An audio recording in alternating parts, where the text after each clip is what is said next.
Well, let's kick off this bulletin in Mombasa, where Issa Timamy, the Lamu governor, has been released. Remember, he was arrested last week in connection with the Lamu massacre that left 65 people dead. Well, Ferdinand Omondi, our senior Coast reporter, is standing by and has all the full details for us. Now, Ferdinand, it is a release, but it doesn't come cheap, does it? No, it doesn't. The governor was released this morning by the judge, and he was released on a 20 million shilling bond plus 2 shares of the similar amount.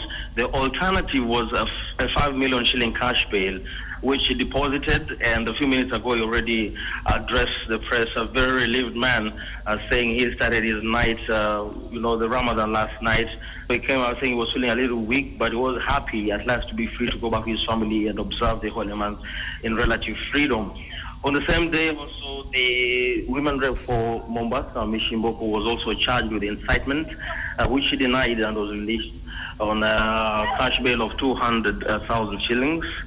Which he also paid up, and her case will be mentioned on the 4th of August. So the two people have been out here, the very many political leaders who came here to give a show of solidarity for the UDF, that is for Timamy, none other than the party leader, Musende Mudavadi, was here.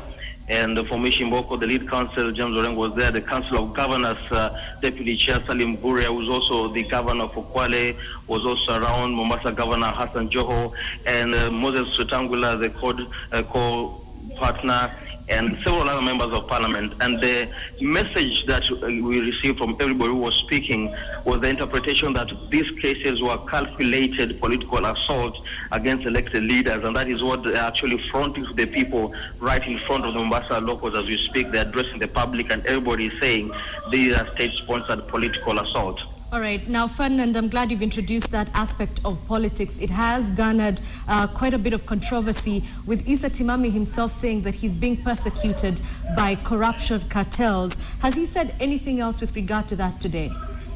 Yes, he was very guarded in the statements he made today, but he said that he will continue fighting for the rights of all the people of Lamu, align the word all. And he also said that if his fight against the rights for all, again, the people of Lamu is what people are against for, is something for which he challenged the state to take him back, because he said he would not stop. The same thing, Madam Mishimboko, there were statements which she made at a rally, and she said she's willing to repeat those statements because she feels the statements that she made were also vested or had foundations in the Constitution about the power being vested in the people and not the state. And she actually repeated the same words and said that ours is to fight for the rights of women, for the rights of children, for the rights of the elderly, and not even a court case will stop her in what she said. The Governor Hassan Joho himself went ahead and even made some of those statements against which Timamy was charged, and said he will repeat them. You'll be able to see them later on in the story after they have been moderated. But yeah, the coastal leaders right now looks like they are spoiling for war over the two cases. All right, and Ferdinand, we're not going to see Timamy in court again for another month. What is his game plan until then?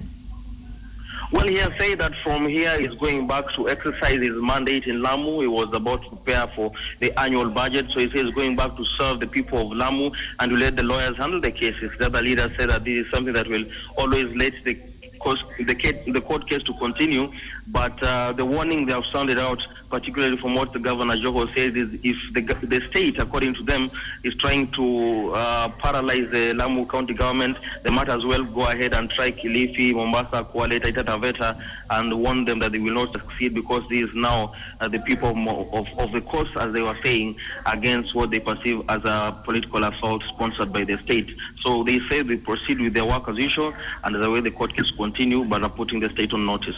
All right, thank you very much, Ferdinand Omondi, joining us from Lamu. Remember, a Mombasa court today set Governor Issa Timamy free on a bond of 20 million shillings or a cash bail of 5 million shillings.